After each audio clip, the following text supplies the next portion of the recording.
Listen carefully, Netanyahu.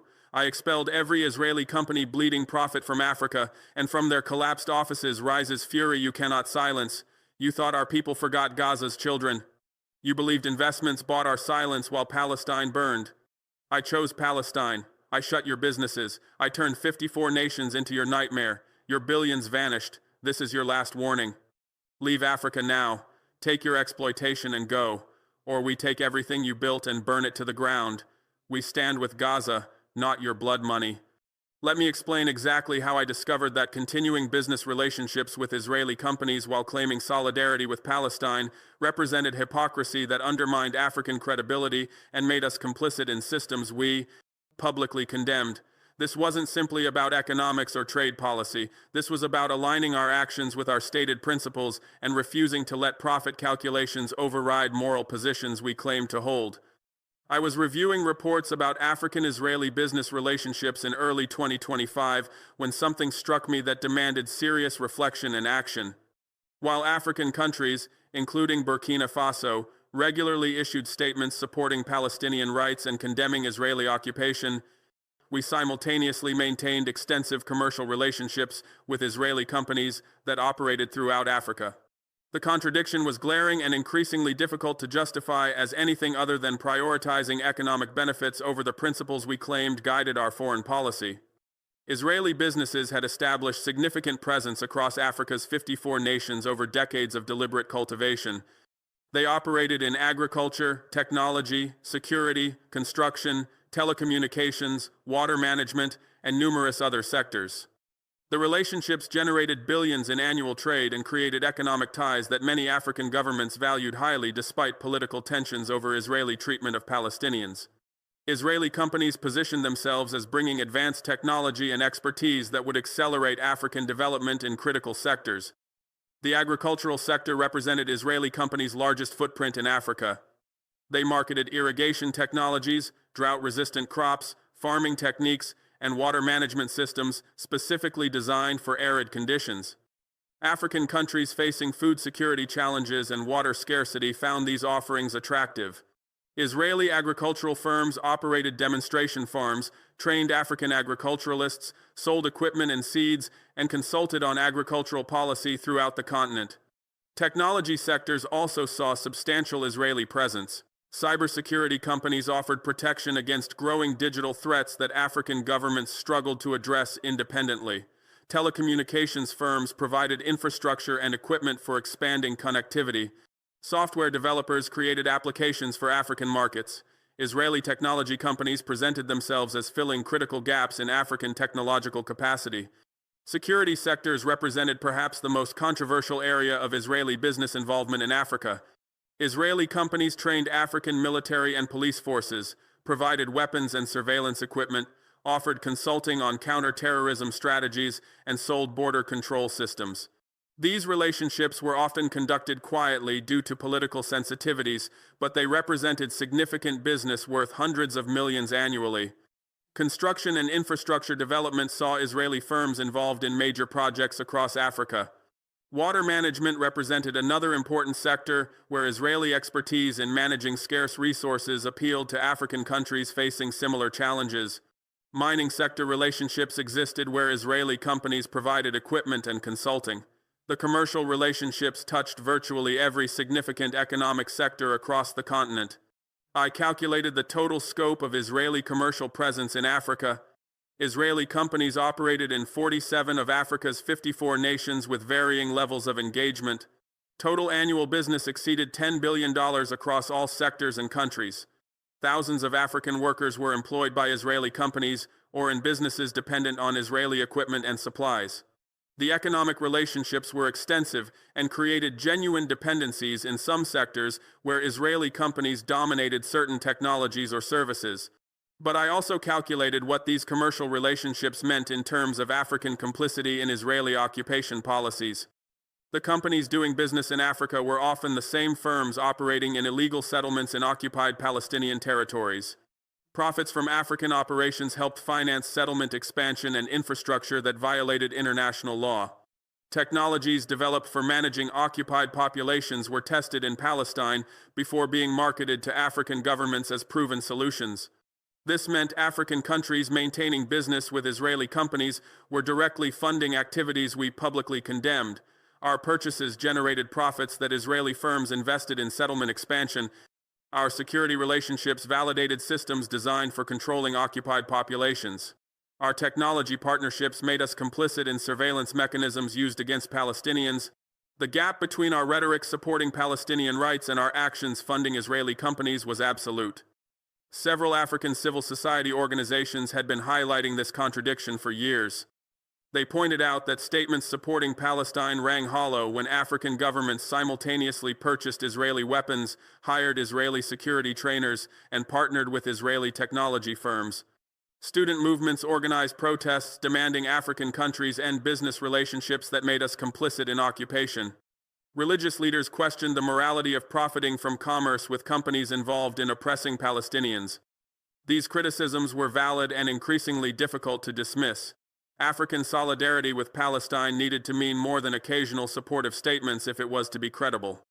Either we genuinely opposed Israeli occupation policies, in which case our actions should reflect that opposition through concrete measures including ending commercial relationships, or we prioritized economic benefits over principles, in which case we should stop pretending our solidarity was meaningful.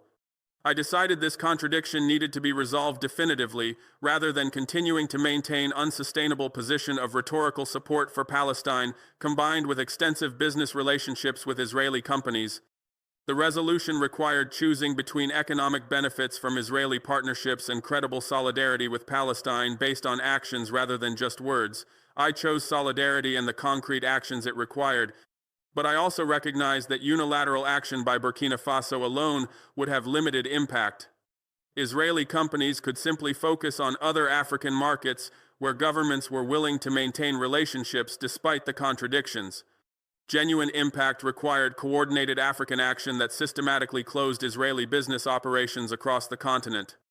This meant building continental consensus for shutdown that would withstand the significant economic and political pressure such action would inevitably trigger.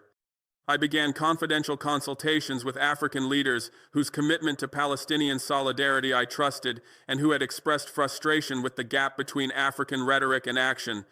I presented detailed documentation of how commercial relationships with Israeli companies directly funded settlement expansion and occupation infrastructure. I argued that African credibility on Palestinian rights required aligning our business relationships with our stated principles. I proposed coordinated continental action to shut down Israeli business operations across Africa. The responses revealed both strong support and significant concerns. Many leaders agreed that the contradiction between supporting Palestine rhetorically while maintaining extensive Israeli business relationships undermined African credibility and made us complicit in occupation. They welcomed opportunity to resolve this inconsistency through concrete action that demonstrated African solidarity meant more than empty statements.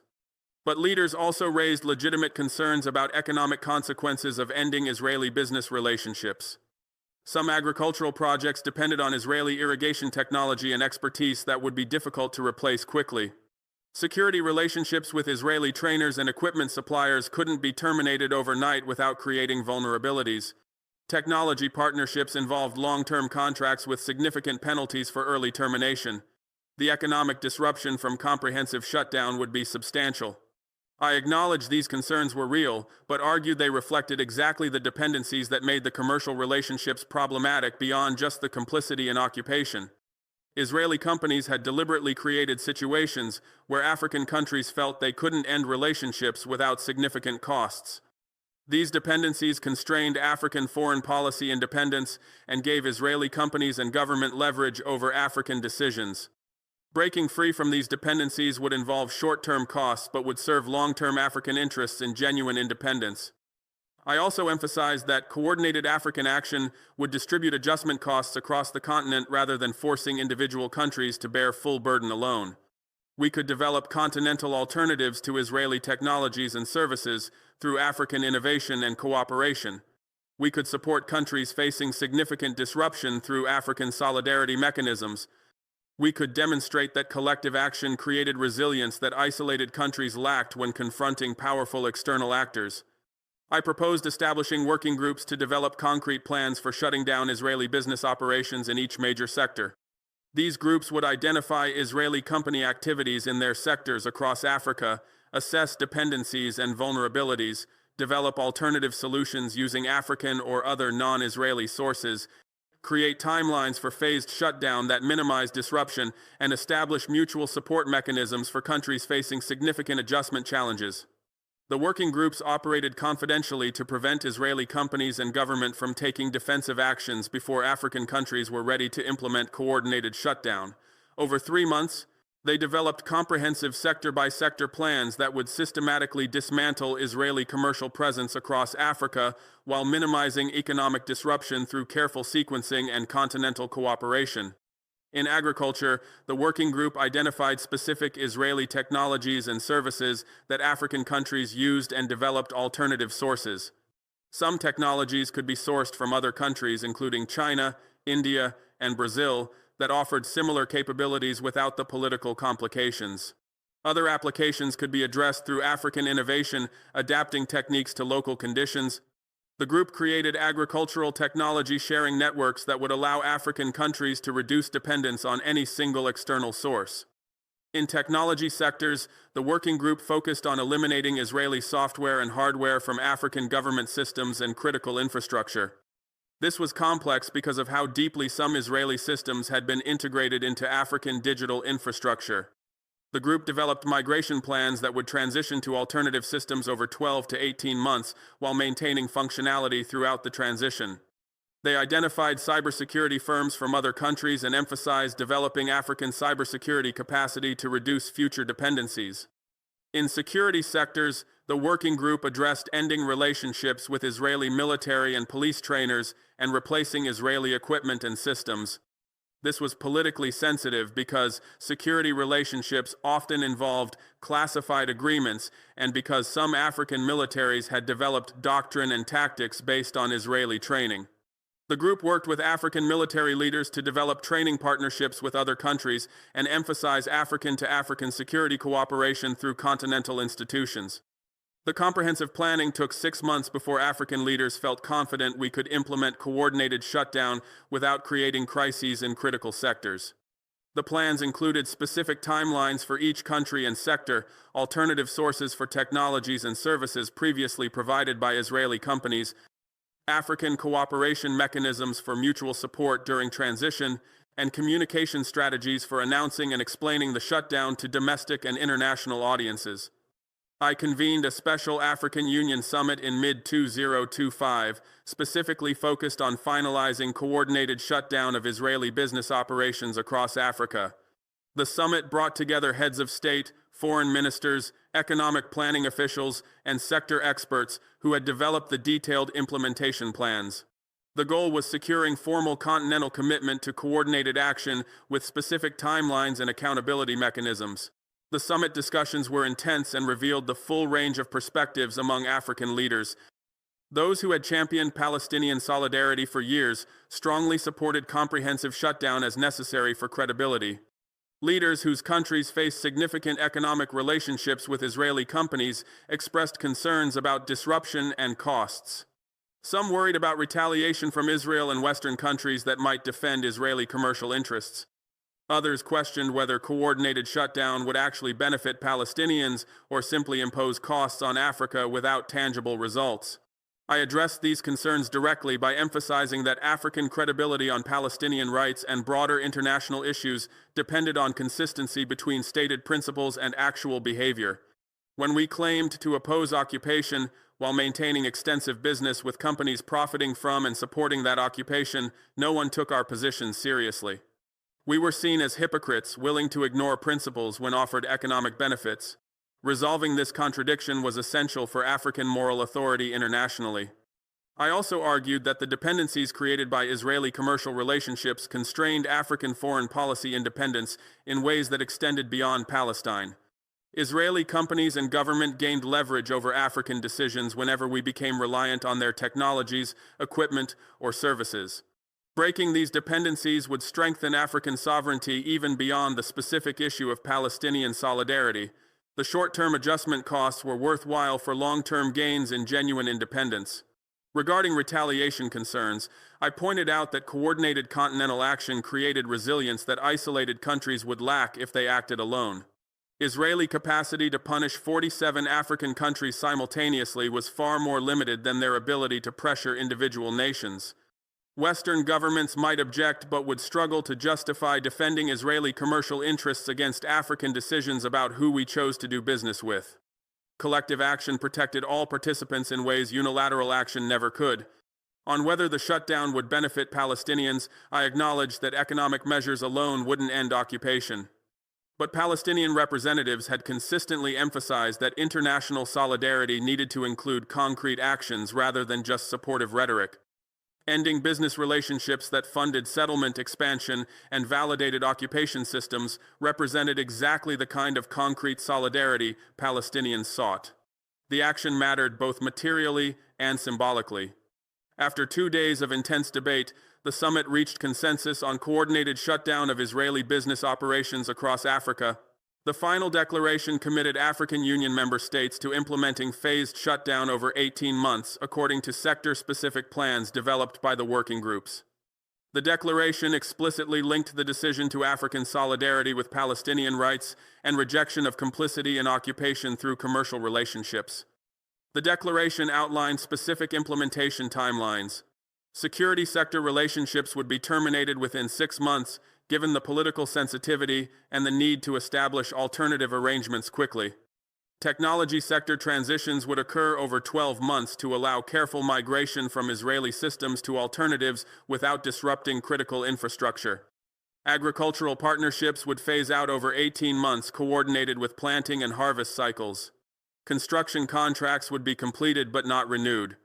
All new business with Israeli companies was prohibited immediately. The declaration also established continental mechanisms for supporting implementation. An African Union monitoring committee would track progress and identify countries facing challenges. A solidarity fund would provide financial support for countries experiencing significant economic disruption from shutdown. Technology and knowledge-sharing platforms would help countries access alternatives to Israeli products and services. Regular summit meetings would assess implementation and adjust timelines if necessary. Most importantly, the declaration made clear that the shutdown represented continental policy backed by institutional commitment rather than just individual country decisions that could be reversed when pressure mounted. This institutional backing would strengthen each country's capacity to resist lobbying from Israeli companies and governments defending their commercial interests. The summit concluded with public announcement of the coordinated shutdown decision. The announcement created immediate international attention and reaction. Palestinian representatives expressed profound gratitude for African solidarity demonstrated through concrete action rather than just rhetoric.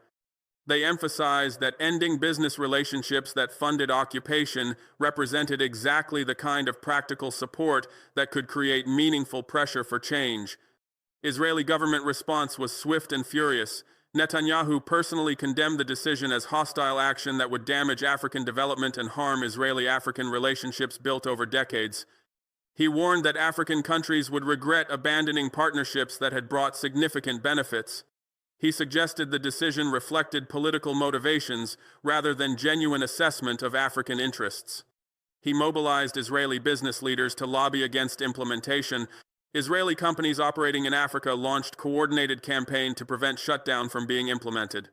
They emphasized the economic benefits their operations brought to African countries, including employment, technology transfer, and contributions to development priorities. They warned that shutdown would create gaps in critical sectors that African countries would struggle to fill. They questioned whether alternative sources could actually provide equivalent quality at comparable prices. They predicted the decision would be reversed once African leaders faced the practical difficulties of implementation. Western governments that maintained close relationships with Israel also expressed concern about the African decision. They suggested it represented political action that would harm African economic interests unnecessarily. They questioned whether coordinated shutdown targeting businesses from specific country violated international trade rules. They warned that foreign investors might view Africa as unreliable business environment if commercial relationships could be terminated for political reasons. They hinted that development assistance might be affected if African countries implemented the shutdown. But I noticed that neither Israeli government nor companies nor Western allies actually disputed the core argument that business relationships made African countries complicit in occupation. They focused entirely on economic costs and benefits while avoiding the fundamental question of whether African solidarity with Palestine should extend beyond rhetoric to concrete actions, including ending commercial relationships with companies profiting from occupation. This silence on the moral argument was deafening and revealing. Israeli officials spent countless hours calculating economic impacts, warning about development setbacks, and predicting African regret over lost partnerships. Western governments issued statements about trade disruption and investor confidence.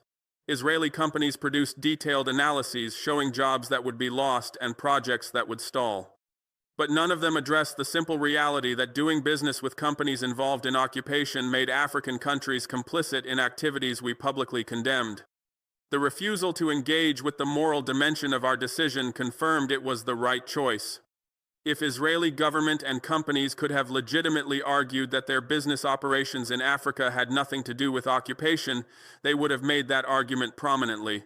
If they could have shown their African partnership somehow advanced Palestinian rights or opposed settlement expansion, they would have emphasized those connections. Their complete avoidance of these questions proved they had no valid moral defense.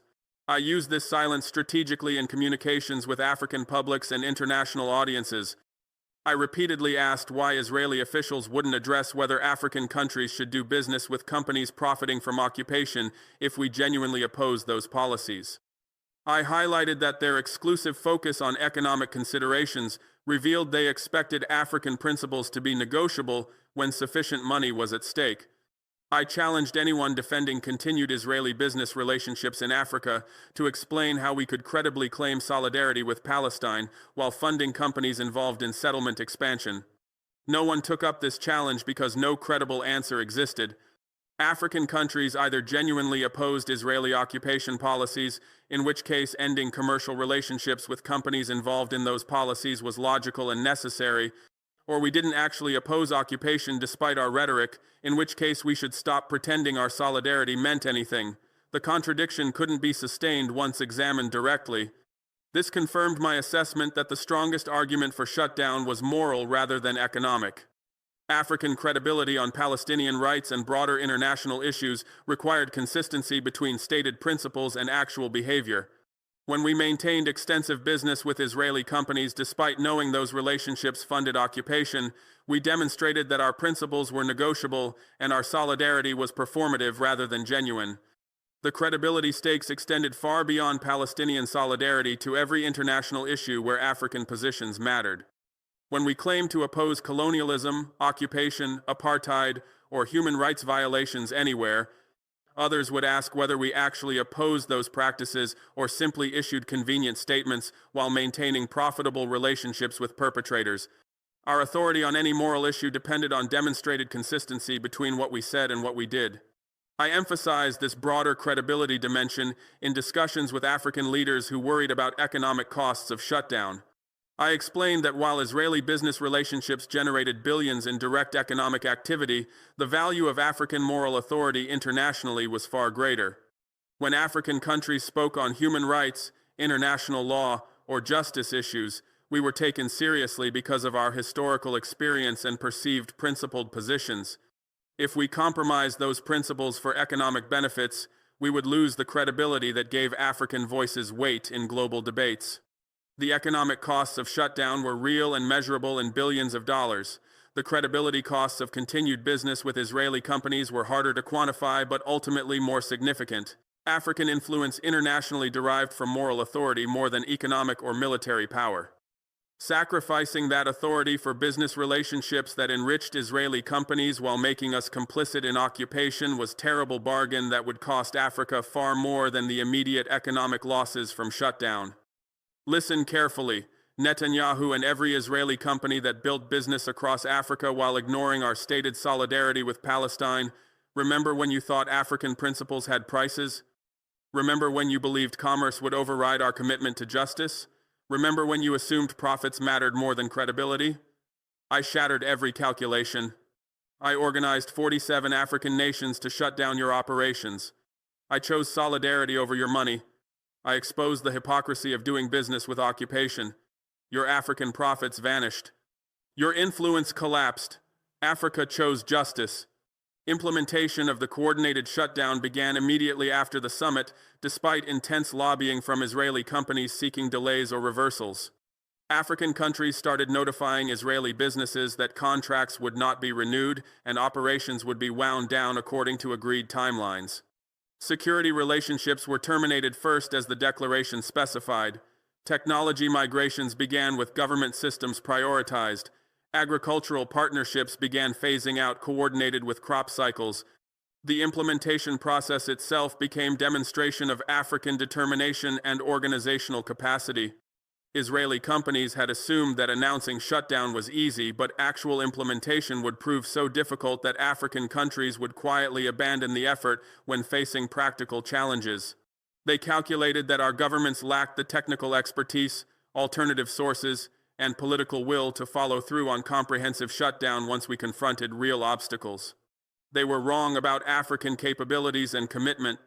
Every African country that had endorsed the coordinated shutdown appointed senior officials to oversee implementation in their jurisdictions. These officials received clear mandates from heads of state that shutdown would proceed on schedule regardless of lobbying or obstacles. They established implementation teams combining government officials, technical experts, and private sector representatives who understood specific industries where Israeli companies operated. The implementation teams worked systematically through every Israeli business operation in their countries. They reviewed contracts to understand termination provisions and timelines. They identified critical dependencies where Israeli companies provided services or products that needed replacement before relationships could end. They researched alternative sources from other countries or African providers. They developed detailed transition plans with specific milestones and accountability measures. In Burkina Faso, I personally chaired weekly meetings reviewing shutdown implementation across all sectors.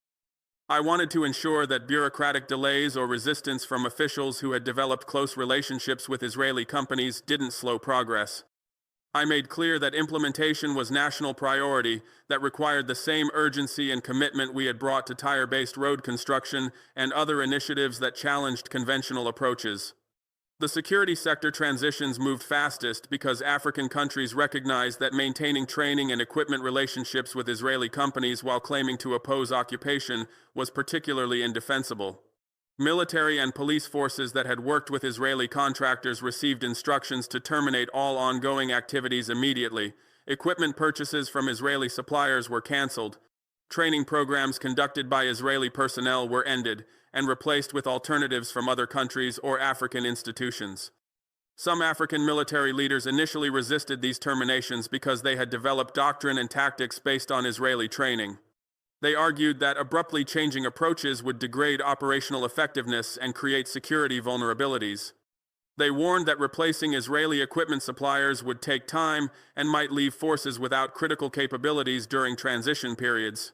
I acknowledged these concerns but emphasized that continued security relationships with Israeli companies made African military and police forces complicit in systems designed to maintain occupation and control Palestinian populations.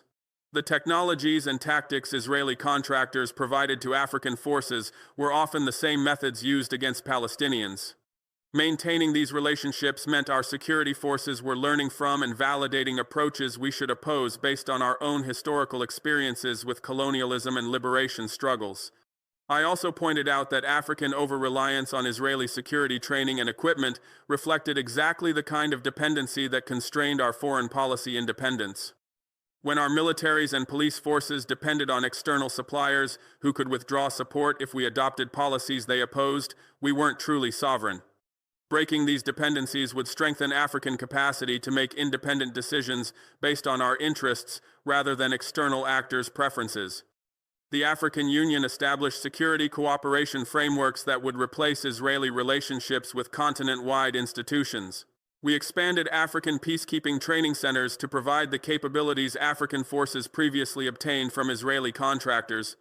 We coordinated equipment purchases from alternative suppliers so African countries could negotiate better terms through bulk orders.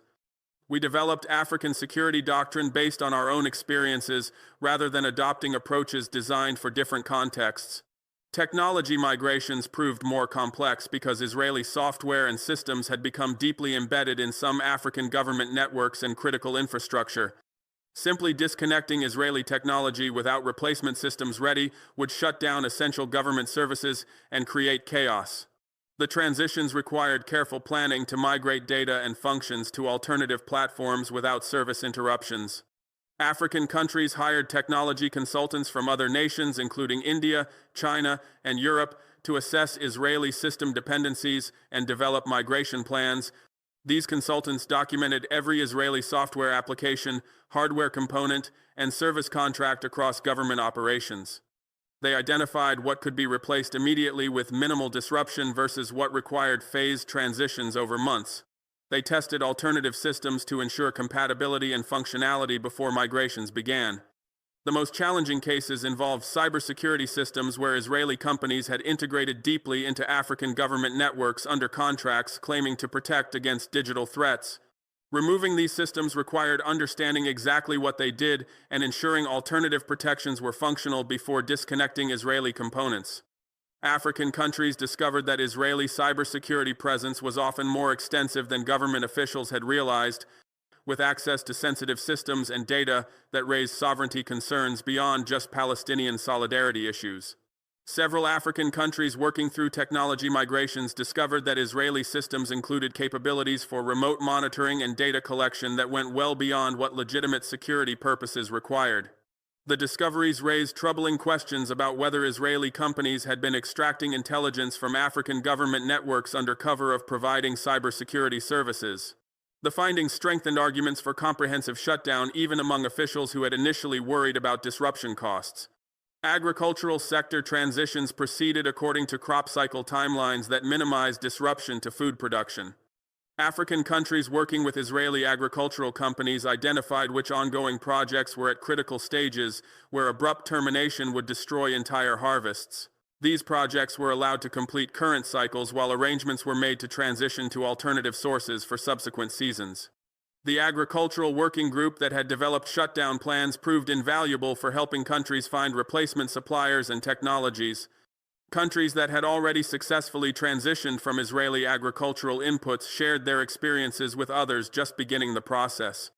The working group maintained databases of alternative suppliers for seeds, irrigation equipment, fertilizers, and technical services that African countries previously obtained from Israeli companies. African agricultural research institutions accelerated programs developing crop varieties and farming techniques suited to African conditions as alternatives to Israeli technologies. Several Israeli agricultural approaches had been designed for specific Israeli climate and soil conditions that didn't match African contexts well. African researchers found they could often develop superior, locally appropriate solutions rather than simply replacing Israeli technologies with equipment from other external sources. The implementation faced challenges exactly as anticipated during the planning process. Some Israeli companies that had become deeply embedded in African infrastructure couldn't be replaced instantly without creating disruptions to essential services. Technology migrations revealed how dependent some government systems had become on Israeli software and hardware in ways that limited African sovereignty beyond just Palestinian solidarity concerns. Security force retraining required time as African militaries and police had built tactics around Israeli methods. Agricultural projects struggled to find alternative sources for some specialized equipment and inputs that Israeli companies had provided. But the African Union mechanisms established at the summit provided crucial support for addressing these challenges collectively rather than forcing individual countries to struggle in isolation. The monitoring committee tracked implementation progress across all 47 participating countries and identified where specific obstacles were slowing transitions. When bottlenecks emerged, the committee mobilized continental resources to help resolve them quickly. For example, when several West African countries struggled to find alternative suppliers for specialized irrigation equipment previously sourced from Israeli companies, the monitoring committee coordinated bulk purchase from Indian manufacturers. The combined order from multiple countries achieved pricing and delivery terms that individual countries couldn't have obtained alone. The coordinated approach also meant Indian suppliers sent technical support teams to help with installation and training. providing the kind of comprehensive service packages Israeli companies had offered. The Solidarity Fund compensated countries for economic losses during transition periods. When Kenyan agricultural exporters lost revenue because crops failed during transition from Israeli to alternative irrigation systems, the Solidarity Fund provided direct financial support to affected farmers. When Nigerian government faced costs hiring consultants to migrate systems off Israeli technology platforms, the Solidarity Fund covered those expenses. The financial support distributed implementation costs across the continent rather than forcing the most exposed countries to bear full burden alone. Technology sharing platforms connected countries at different stages of implementation, so those further along could help others just beginning transitions. South African technical teams that had successfully migrated government systems from Israeli software traveled to other countries to share lessons and assist with similar projects. Egyptian cybersecurity experts who had replaced Israeli systems consulted with North African neighbors planning the same transitions. The knowledge sharing dramatically reduced the time and cost required for each country to work through implementation challenges. Regular coordination meetings brought together officials overseeing implementation across participating countries to assess progress, identify emerging obstacles, and adjust approaches based on accumulated experience. These meetings created peer accountability, where countries reporting strong progress encouraged those moving more slowly. They also provided forums for political leaders to reaffirm commitment to coordinated shutdown when lobbying pressure intensified or when implementation difficulties tempted wavering. Israeli companies and government intensified pressure as implementation progressed, and they realized African countries were serious about comprehensive shutdown.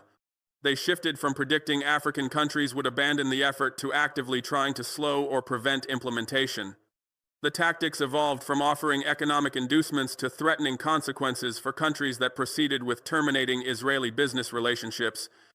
Some Israeli companies filed lawsuits claiming that contract terminations violated international trade agreements or investment protection treaties. They sought injunctions that would block African countries from ending relationships until lengthy legal proceedings concluded. The strategy aimed to delay implementation long enough that political circumstances might change and create opportunities to reverse shutdown decisions. African countries coordinated legal responses through continental institutions rather than defending lawsuits individually. We argued that decisions about which countries we chose to maintain business relationships with fell within sovereign rights that investment treaties didn't override. We pointed out that treaties protecting Israeli investments couldn't force African countries to continue commercial relationships we found morally objectionable, and that made us complicit in policies we opposed. We emphasized that Israel's failure to respect Palestinian rights and international law regarding occupation negated any claims that African countries violated legal obligations by ending business relationships. The coordinated legal strategy proved effective because Israeli companies faced unified African position rather than picking off vulnerable individual countries through litigation. When lawsuits failed to stop implementation in early cases, Israeli companies abandoned the legal approach and shifted to other pressure tactics.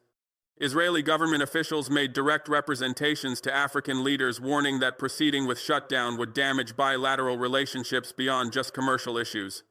They suggested that countries terminating Israeli business relationships might face difficulties accessing Western markets, obtaining development financing, or receiving diplomatic support on issues important to them. The warnings were carefully calibrated to seem like friendly advice rather than explicit threats. But African leaders who had committed to coordinated shutdown recognized these warnings as pressure tactics aimed at fragmenting continental unity. We shared information about contacts from Israeli officials so everyone understood the comprehensive nature of efforts to reverse implementation. We reaffirmed through public statements and private communications that African commitment to shutdown was firm regardless of pressure or threatened consequences. I personally responded to Israeli pressure by publicly explaining why threats and warnings only confirmed that ending business relationships was correct decision. If Israeli companies and government had legitimate reasons why African countries should maintain commercial relationships despite our opposition to occupation, they could make those arguments openly. Instead, they relied on economic pressure and threatened consequences, revealing they had no moral argument and were simply trying to force African countries to prioritize profits over principles through intimidation. Western governments allied with Israel also increased pressure on African countries to reverse or slow implementation. They framed concerns as worries about African economic development being harmed by political decisions that damaged profitable business relationships. They suggested that foreign investors would view Africa as an unstable environment if commercial relationships could be terminated for reasons unrelated to business performance. These arguments were disingenuous and reflected Western priorities rather than genuine concern for African development. The same Western governments that claimed to worry about African economies being damaged by political decisions had themselves imposed sanctions and trade restrictions on numerous countries for political reasons. They had pressured African countries to adopt economic policies that served Western interests rather than African development. Their sudden concern about politics affecting commerce was selective and transparently aimed at defending Israeli commercial interests rather than protecting African prosperity. I pointed out this hypocrisy directly in statements responding to Western pressure. I noted that Western governments regularly allowed political considerations to override commercial relationships when their interests were at stake. They had no grounds to criticize African countries for making the same calculations based on our values and interests. If Western governments wanted to continue business with Israeli companies, despite knowing those relationships funded occupation, that was their choice. But they had no right to pressure African countries to make the same morally compromised decision. The coordinated implementation continued through late 2025 and into 2026, despite all pressure tactics from multiple powerful actors. African countries systematically wound down Israeli business operations according to agreed timelines with remarkable discipline and coordination. Security relationships were almost entirely terminated within 6 months as the declaration specified.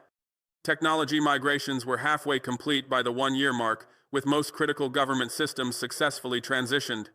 Agricultural transitions proceeded exactly on schedule, coordinated carefully with planting and harvest cycles to minimize food production disruption. Construction contracts were being completed without renewal as planned. The shutdown was actually happening despite confident predictions from Israeli officials and Western observers that it would collapse when African countries faced real obstacles and economic costs. The implementation discipline demonstrated that African countries had learned crucial lessons from previous failed continental initiatives. Too often in the past, African leaders announced ambitious collective action with great fanfare, only to see implementation fade when individual countries faced pressure or when initial enthusiasm waned. The Israeli business shutdown was different because of the detailed planning, institutional backing, mutual support mechanisms, and sustained political commitment at the highest levels. I maintained weekly coordination calls with other African leaders overseeing implementation to ensure we stayed aligned and supported each other when pressure intensified. These calls served multiple crucial functions. They allowed us to share implementation challenges and solutions so countries further along could help those encountering obstacles. They provided forums for reaffirming collective commitment when individual countries faced particularly intense lobbying or threats. They created peer accountability, where no leader wanted to be the one who undermined continental unity by backing away from commitments. The weekly calls also allowed us to coordinate responses to Israeli and Western pressure tactics in real time, rather than each country responding separately and potentially sending conflicting signals. When Israeli officials approached one African country with threats or inducements, we discussed the approach collectively and agreed on unified responses. When Western governments suggested certain countries should reconsider participation in the shutdown, we publicly reaffirmed continental solidarity.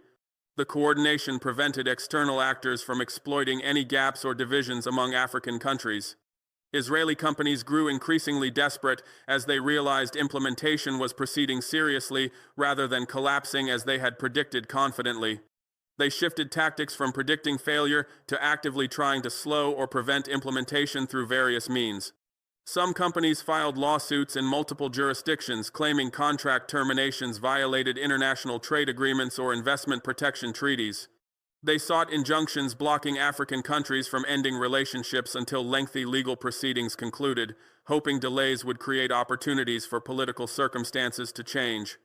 African countries coordinated legal responses through continental institutions rather than defending lawsuits individually and potentially getting picked off one by one.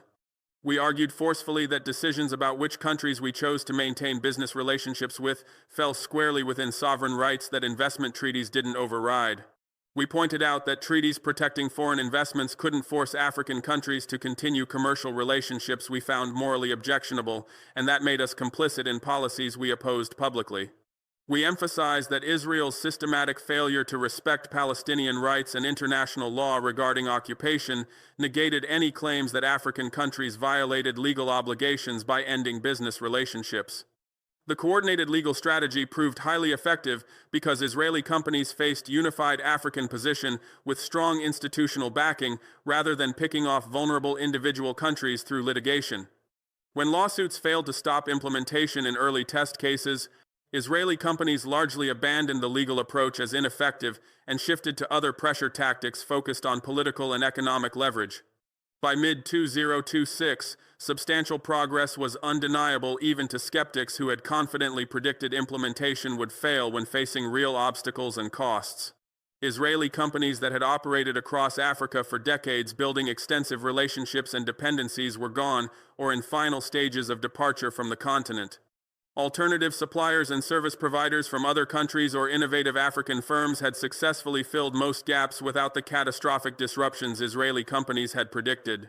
African countries had demonstrated conclusively they could coordinate complex continental initiative through completion, despite intense sustained opposition from powerful external actors with significant resources.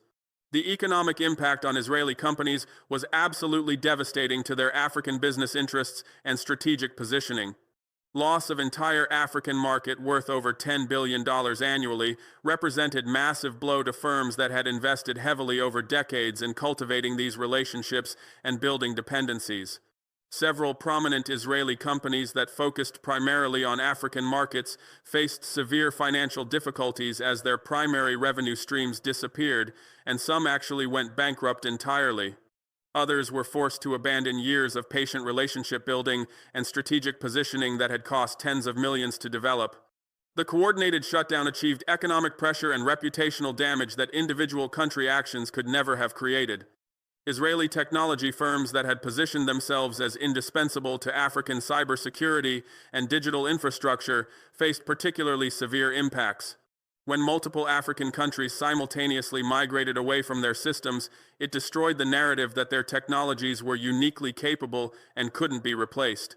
The mass exodus demonstrated that alternatives existed and worked effectively, undermining Israeli companies' market positioning globally beyond just Africa. Other countries considering Israeli technology partnerships now knew that alternatives existed and that Israeli companies weren't as indispensable as their marketing claimed. Israeli agricultural companies lost not just immediate revenue but also long-term strategic positioning they had cultivated carefully.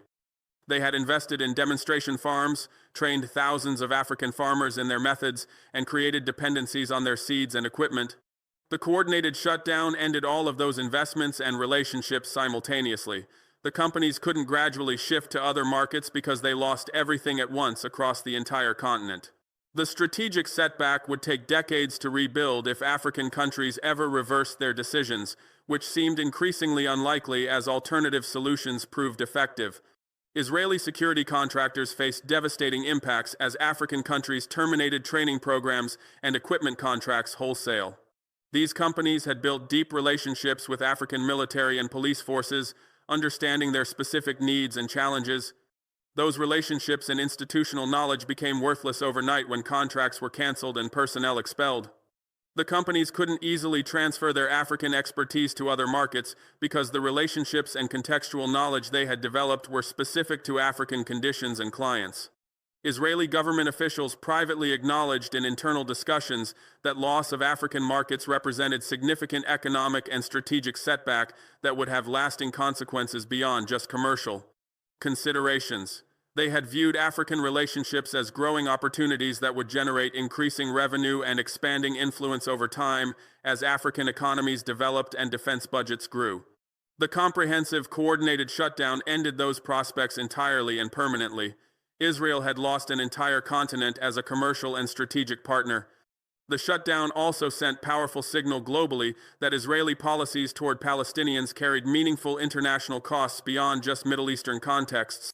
For years, Israeli officials had dismissed international criticism of occupation as confined to United Nations debates and Middle Eastern politics, without real economic or strategic consequences. African action demonstrated that solidarity with Palestine could translate into concrete measures that impose substantial costs on Israeli interests. This emboldened civil society movements in other regions to demand similar actions from their governments. The impact on African economies was decidedly mixed, but ultimately manageable through the continental solidarity mechanisms we had deliberately established. Some countries experienced temporary disruption in sectors where Israeli companies had dominated, and alternatives took time to establish fully. Agricultural productivity dipped slightly in several countries during the transition from Israeli irrigation systems to alternatives. Some government services experienced brief outages during technology migrations. Security forces faced adjustment periods, learning new equipment and tactics after Israeli trainers departed. But the Solidarity Fund compensated generously for net losses, ensuring that implementation costs were distributed collectively rather than falling entirely on the countries most exposed to disruption. When Kenyan farmers experienced reduced yields during irrigation system transitions, the fund provided direct support maintaining their incomes. When Nigerian government faced costs hiring consultants to migrate systems from Israeli platforms, the fund covered those expenses. The financial support prevented any country from facing unmanageable costs that might force them to reconsider participation. The coordinated approach also meant that countries experiencing challenges could draw on experiences of those that had successfully navigated similar transitions. Technical teams from South Africa that had migrated government systems away from Israeli software traveled to other countries to share lessons and assist with implementations. Agricultural experts from Ethiopia that had transitioned to alternative irrigation technologies consulted with East African neighbors. The knowledge sharing dramatically reduced the time, cost, and difficulty each country faced working through implementation challenges. African countries also discovered through the implementation process that many Israeli technologies and services could be replaced by alternatives that served our needs equally well or even better at comparable or sometimes lower costs. The assumption that Israeli companies provided unique, irreplaceable capabilities often proved false when we actually explored alternatives seriously. We found agricultural equipment from India and China that performed comparably to Israeli systems at similar prices. We migrated to cybersecurity platforms from European and Asian providers without losing functionality. We established training partnerships with other countries that delivered security force development comparable to what Israeli contractors had provided.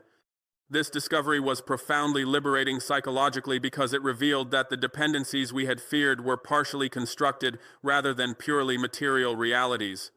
Israeli companies had succeeded brilliantly in making African countries believe we needed their specific technologies and expertise and couldn't function effectively without their involvement.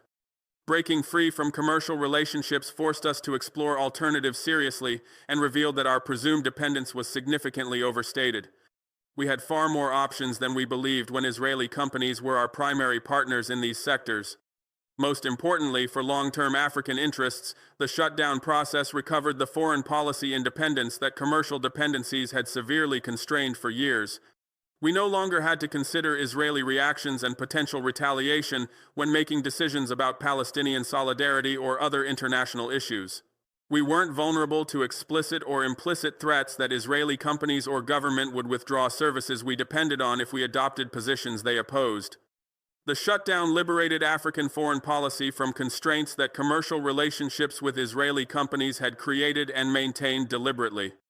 This independence had value far beyond Palestinian solidarity specifically. Throughout the years of Israeli commercial presence in Africa, our governments had moderated positions on various international issues to avoid antagonizing Israeli interests that could retaliate economically. We had softened criticism of specific Israeli policies, avoided certain United Nations votes, and declined to support some Palestinian initiatives because of concerns about jeopardizing valuable business relationships. The shutdown ended that self-censorship entirely and permanently. African countries could now take positions on Palestinian rights based purely on our assessment of the situation and our principles derived from our own historical experiences with colonialism and liberation struggles. We could support Palestinian membership in international organizations without worrying about Israeli companies canceling contracts. We could condemn settlement expansion without fearing loss of agricultural technology partnerships. We could demand accountability for violations of international law without concerns about security relationships being terminated.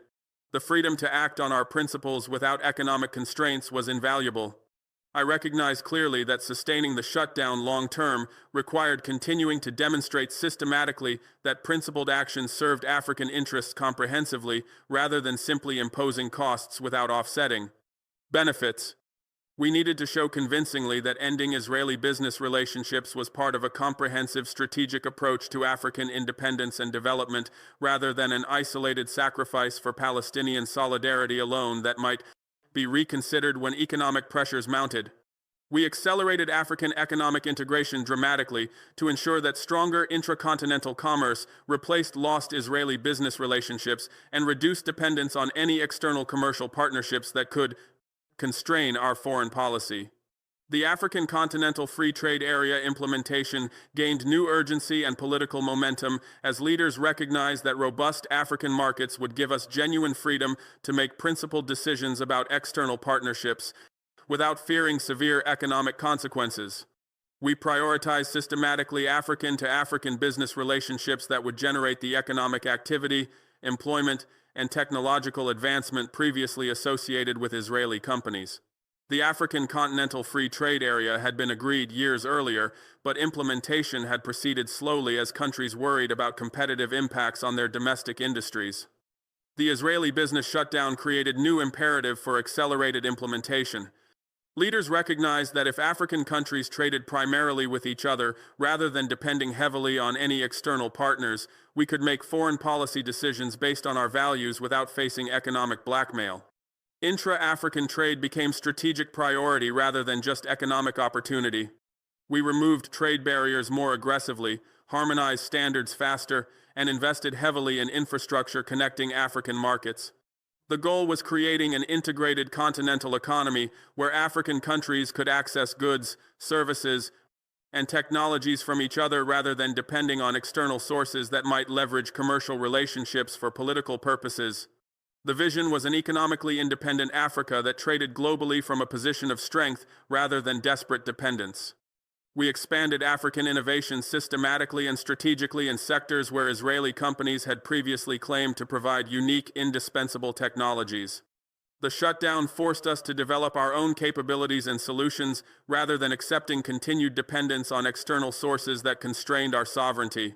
African researchers and engineers rose to this challenge brilliantly, creating locally appropriate solutions that often outperformed Israeli technologies that had been designed for different environmental and social contexts. In agriculture, African researchers developed irrigation systems using local materials that were easier to maintain and repair than imported Israeli technology. They created crop varieties specifically bred for African soil and climate conditions rather than adapted from Israeli breeds. They designed farming techniques that matched African labor availability and capital constraints rather than assuming mechanization was always optimal. The locally appropriate innovations often worked better than the Israeli solutions we had been using simply because they were designed specifically for our actual conditions. In technology sectors, African software developers created cybersecurity applications and government systems tailored to African needs and infrastructure realities. They designed systems that functioned well on limited bandwidth rather than assuming high-speed connectivity. They created user interfaces in African languages rather than requiring English or Hebrew proficiency. They built systems that could be maintained by African technicians rather than requiring Israeli experts for every update. The African-designed solutions served our needs more effectively than imported alternatives.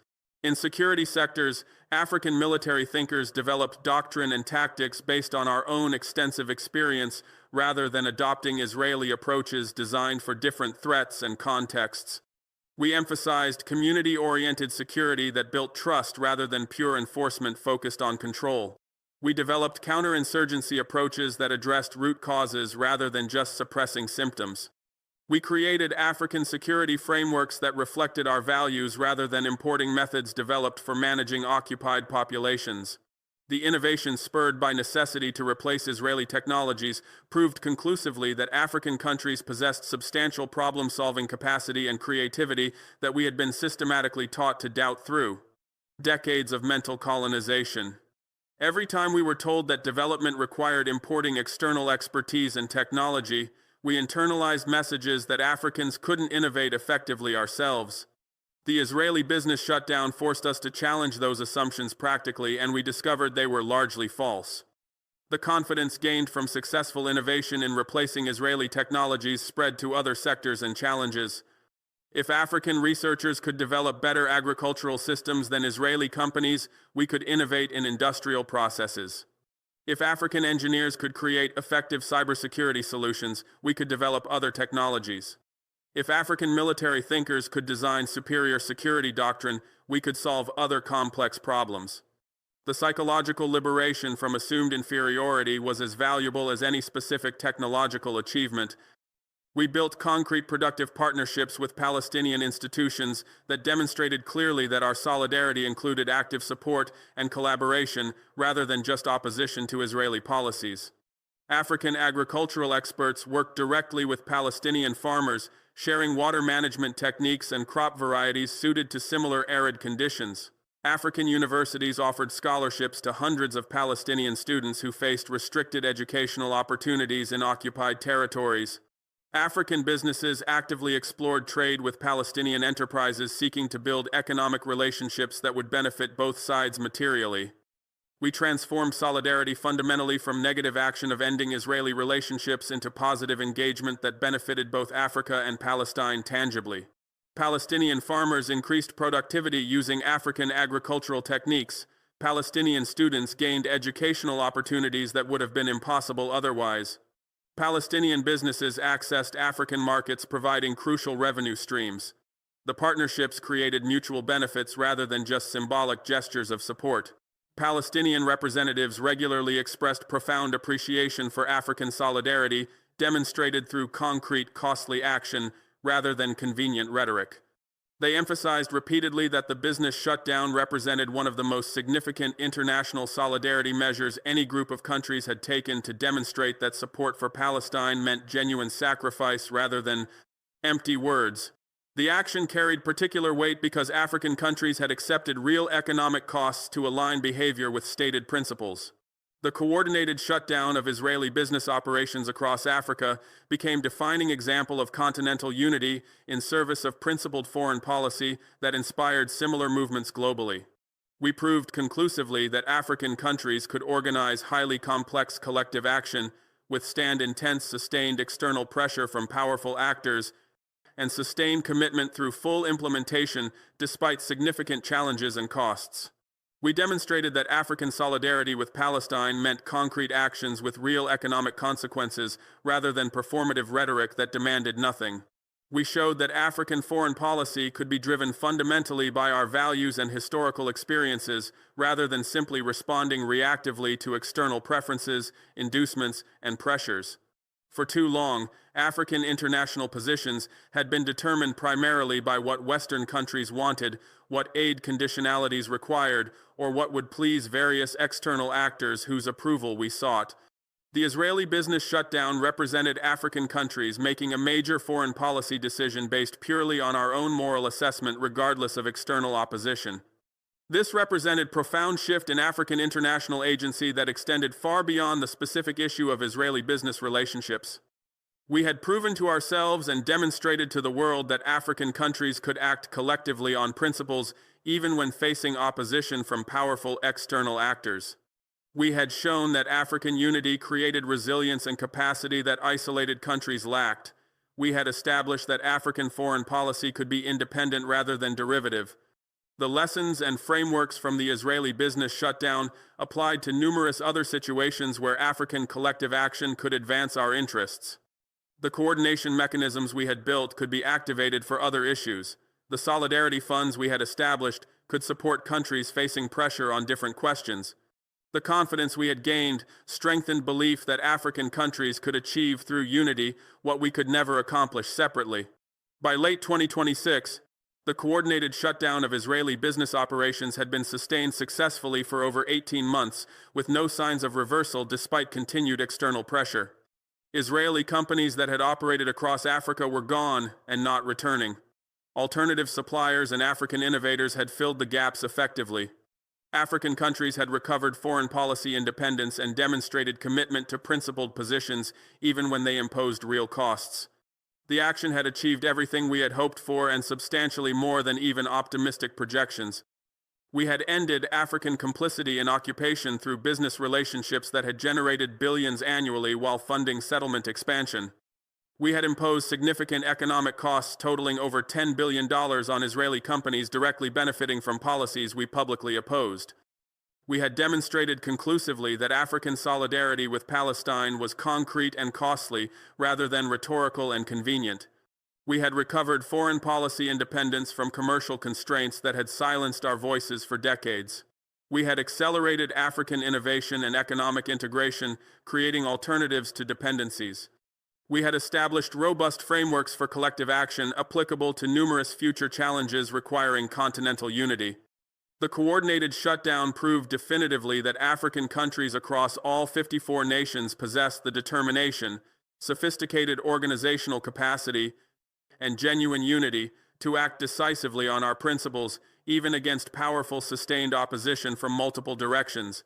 We had chosen credibility over convenience when maintaining contradictory positions would have been easier.